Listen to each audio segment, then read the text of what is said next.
Ketemu lagi sama gua. Kita akan bahas video-video terbaru yang sudah gua rangkum untuk kalian semua. Terima kasih yang sudah komentar, subscribe, like, dan share. Video ini cukup meresahkan gua dan gua merasa harus speak up ya, karena memang video-video yang beredar itu banyak yang pro dan kontra, jadi subjektif. Gua akan berdiri di tengah-tengah, gua akan berdiri di atas kebenaran. Standing ground gua adalah kebenaran.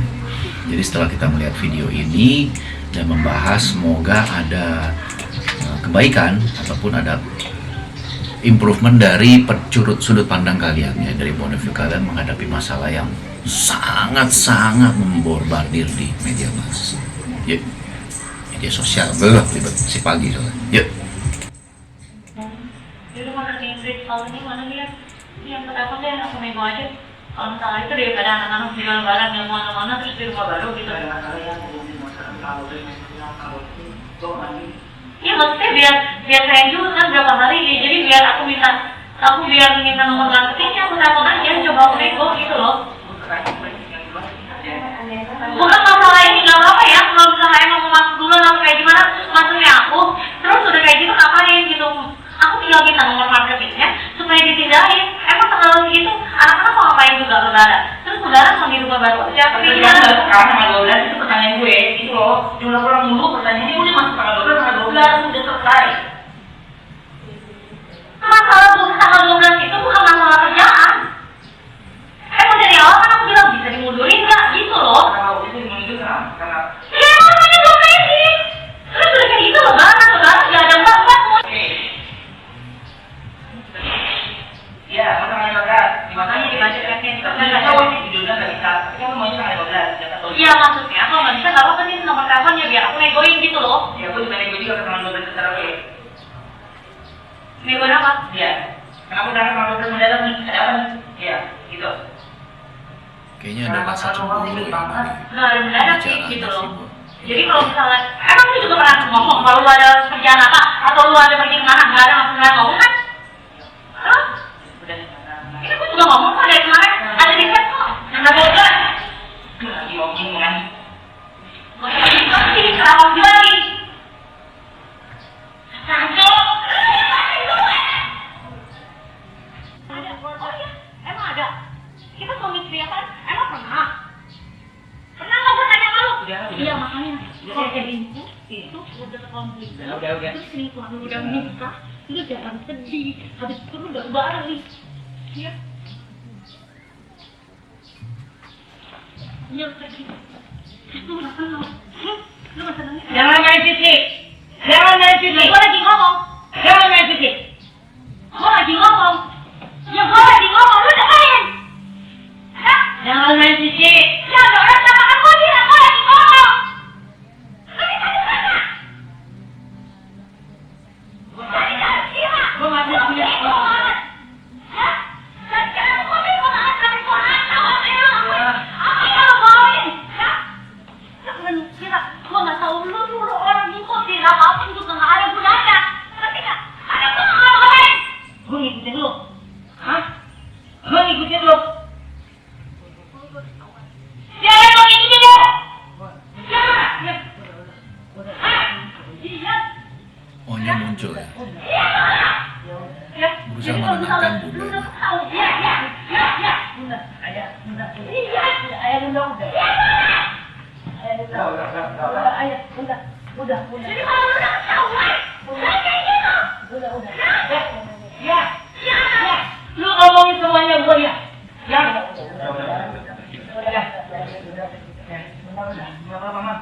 Nggak apa-apa, Mama. Ya, itu oke. Ya, kalau nggak ada orang lain, ya nggak apa-apa. Ya, udah. Ya. Ingat anak. Bunda. Ayah bunda.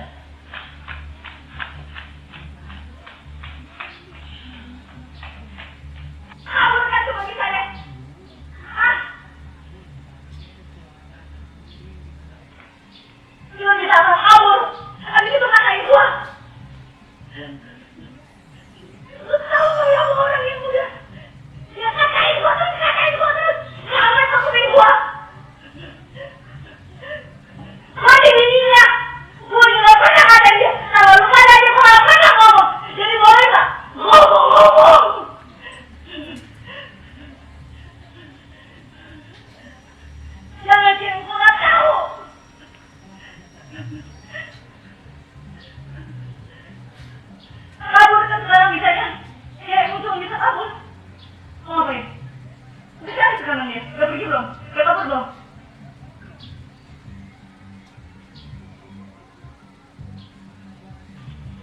selingkuhannya dia.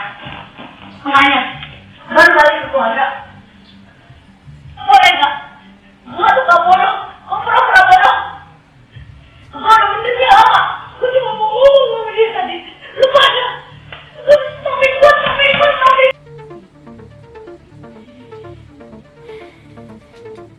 Bingung ya, gue mau ngomong apa bingung karena sesuatu permasalahan rumah tangga tuh nggak ada yang tahu ya. Kita nggak bisa ngejudge bahwa ini itu. Tapi intinya gue cuma bisa berpendapat, komentar dari yang gue lihat di media sosial dan dari video ini. Ini ada statement dari Sarwenda yang lu nanti bisa baca sendiri. Intinya memang permasalahan yang cukup pelik ya dari 11 tahun mereka. Dia merasa memendam, Ruben punya selingkuhannya menikah, jadi baru balik ke keluarga. Intinya sih seperti itu. Dan akhirnya mereka bercerai 2024. Tapi that's it. Sekarang permasalahannya bukan soal penyebab perceraian. Sekarang permasalahannya adalah siapa yang berhak memegang hak asuh anak mereka, dua putri mereka. Jadi dari statement-statement yang dibuat Sarwenda, statement-statement yang dibuat Ruben Onsu, publik menilai, netizen menilai, gua pun akhirnya jadi menilai bahwa kita bisa melihat bahwa siapa yang lebih dewasa dalam hal ini. Bukannya gue bilang ngejudge siapa yang salah atau siapa yang benar. Tidak ada yang salah, tidak ada yang benar dalam sebuah keluarga, apalagi apalagi misi mereka untuk memenangkan hak asuh. Itu misi yang sangat mulia. Kedua orang tuanya dari dua putri mereka ini masih ingin memperjuangkan hak anak karena merasa bahwa mereka bisa mengasuh putri-putri mereka lebih baik lagi. Menurut Sarwenda, kita nggak tahu siapa yang benar siapa yang salah. Cuma dari sudut pandang gue yang cuma informasinya dari media sosial, siapa yang lebih dewasa itu gue bisa tebak dan kalian pasti tahu siapa yang lebih dewasa dalam hal ini. Kalau dibilang punya kesalahan, semua manusia punya salah. Gue juga punya salah. Sarwenda punya salah, Ruben Onsu punya salah, dan mereka berdua sudah mengakuinya. Ya, itu dewasa. Namun dari semua video-video dan akhirnya yang pertama kali memunculkan dan blow up semua ini ke media, ke permukaan adalah siapa? Dari pihak Sarwenda. Setelah itu mulai counter, jadi saling memberikan informasi dan bukti. Ini begini, makin lama makin tinggi, akhirnya boom keluar dari permasalahan. Seperti sekarang, ini keluar dari permasalahan. Yang lagi mau dibahas itu adalah bagaimana caranya memenangkan hak asuh. Ini yang lagi mereka perjuangkan, dengan cara apa? Tapi kalau gue melihat dari pihak Sarwendanya, dari Sarwenda tuh lebih aktif banget, kayak nggak mau kalah. Karena dia tahu kalau dia kalah, putri dia, dua putri mereka itu akan dihak asuh oleh Ruben. Sebetulnya juga nggak apa-apa kan? Kan itu ayahnya juga, darah dagingnya juga. Seandainya Ruben yang menang, it's okay kan? Bingung. Tukang roti lewat lagi. 11 tahun dia menderita.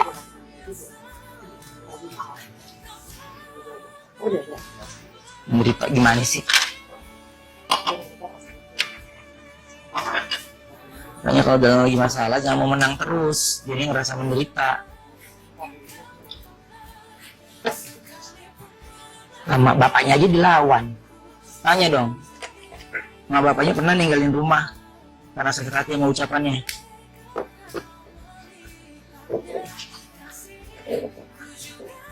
Gue nenangin. Mau dia berantem sama adiknya, gue nenangin.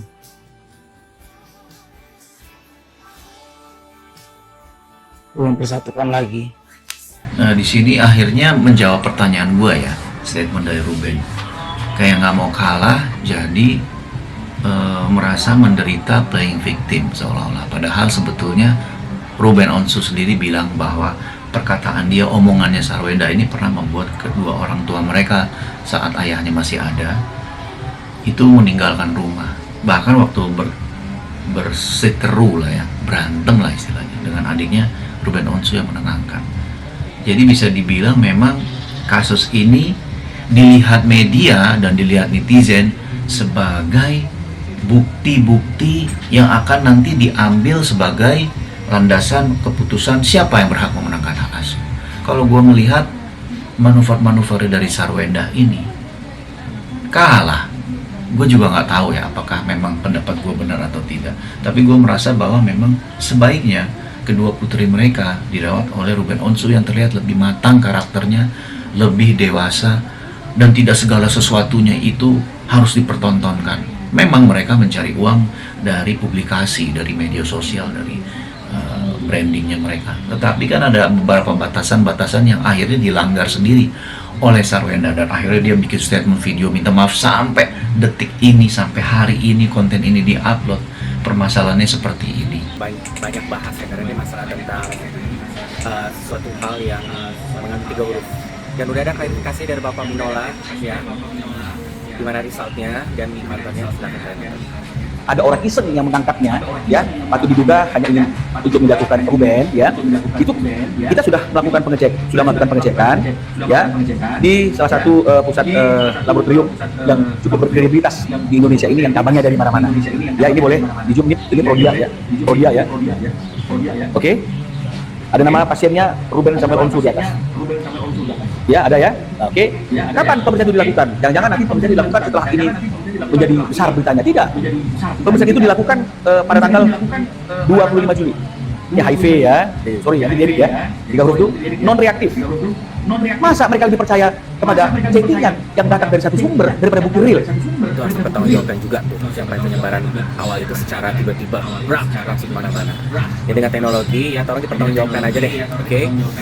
Dan lagian yang perlu kalian tahu, Dokcip, kalau misalnya masalah tentang medis seperti begini tidak terlalu paham, tapi aku hanya belajar dari sejarahnya RO dan SW yang sama-sama memiliki history, yaitu penyakit selaput otak. Kalau RO kan sebenarnya dari 2018 karena dia benar-benar workaholic banget ya, jadi sampai kena ke kelenjar selaput otaknya, yang disebutnya itu adalah penyakit empty sella syndrome. Ya, jadi di sini empty sella syndrome itu dia kena ke selaput otaknya karena ibunya juga sudah kena ya, jadi rentan banget penyakit-penyakit yang menular, dan penyakit jantung itu juga tidak menutup kemungkinan. Jadi harus dijaga juga kan karena pergaulan segala macam. RO juga mau nggak mau mungkin ada namanya treatment seperti kayak ARV ya kan, yang sebenarnya lebih dominasi untuk HIV tapi diinjekkan ke RO untuk demi mewanti-wanti aja sebenarnya ya kan. Jadi harus ada yang namanya rutin transfusi darah yang sudah dilakukan dari 2018 ya kan, sampai saat kita kemarin 2025 ya kan. Kemudian juga kena jarum suntik akan menjadi hal yang rutinitas. Sebenarnya waktu tahun 2022 juga Miss S juga kena, cuma dia lagi kayak kista batang otak kalau nggak salah. Nah itu juga kan. Jadi intinya mereka berdua punya sistem imun dan genetika yang membuat mereka jadi rentan namanya kalau misalnya ada apapun, apalagi mereka di dunia entertain ya tidak menutup kemungkinan. Jadi jaga-jaga aja, jadi yang diprosedurkan oleh dokter jadi jalankan. Tapi siapa yang lebih ahli dalam hal ini monggo kalian boleh deh. Yang penting di sini dokter hanya ingin mengklarifikasi bahwa non reaktif sudah ada result dari Prodia yang dilihatkan oleh Bapak Minola, walaupun memang tidak terlalu jelas. Nanti mungkin juga kalian bisa melihat lebih jelas di buktinya untuk kalau sudah agak entar ya. Jadi tolong jangan dibesar-besarkan, karena apa? Di sini kan mereka juga secara sadar penuh chat yang diberikan bukti ini ada itu. Akhirnya mereka kan konsekuensi karena menuju pada saat itu untuk sudah mulai dari pertanggal 25 itu udah mulai fokus nih ya kan, udah sidang ya kan. Jadi untuk menepis dugaan hal tersebut, untuk memberikan bukti ke hakim mediator ya, jadi harus ada pemeriksaan yang dilakukan tanggal 25.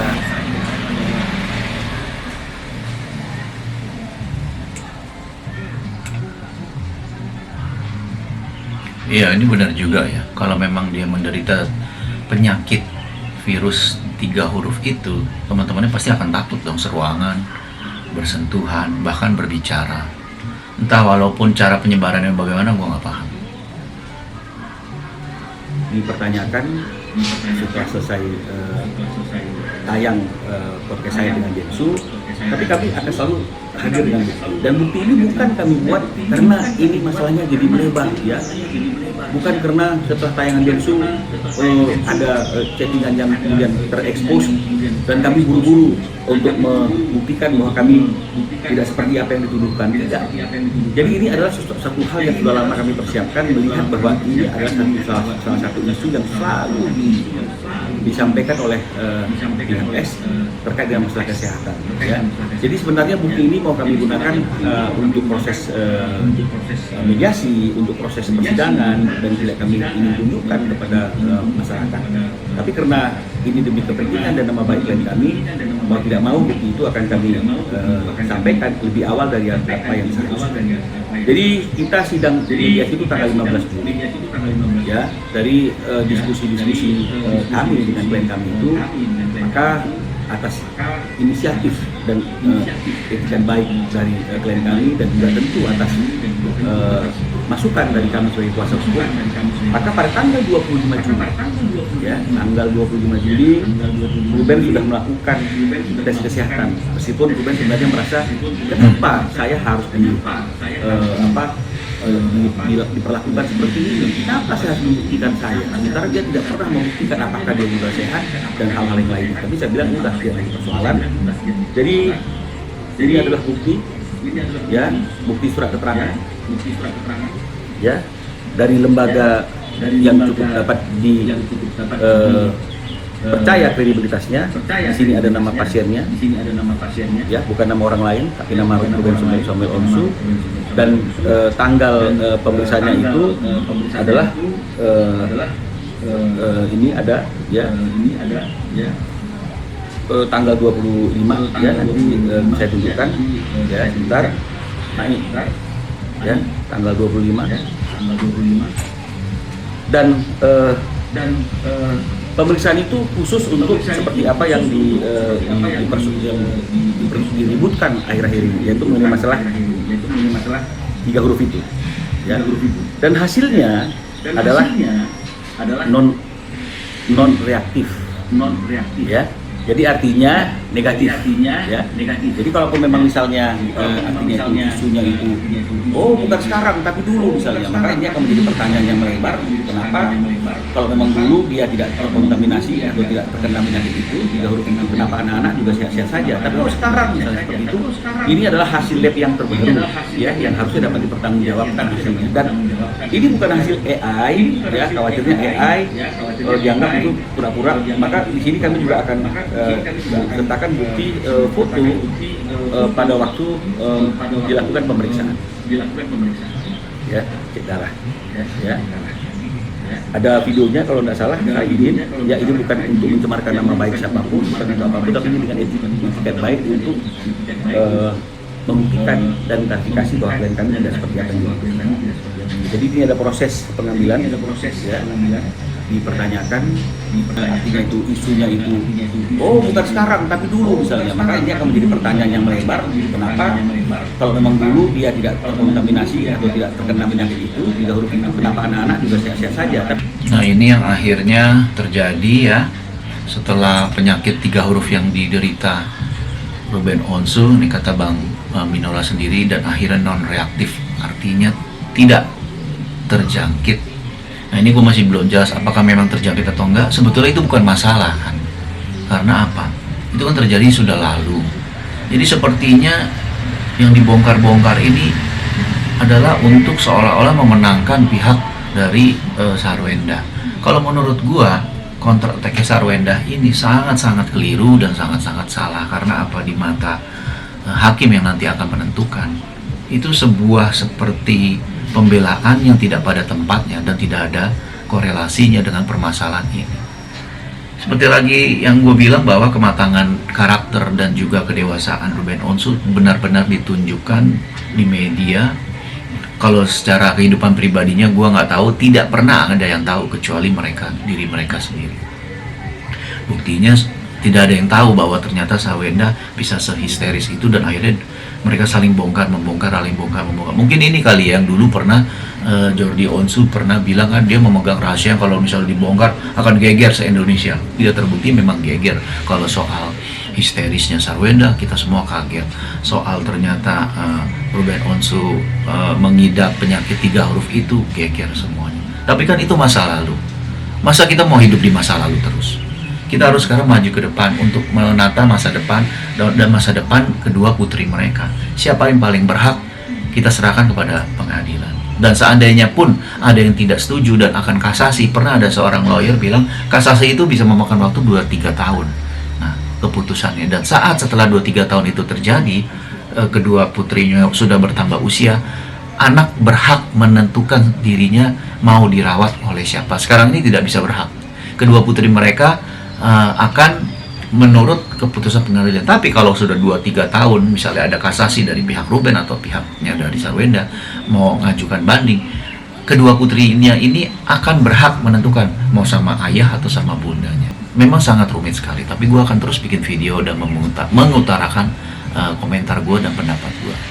Udahan dulu, terima kasih.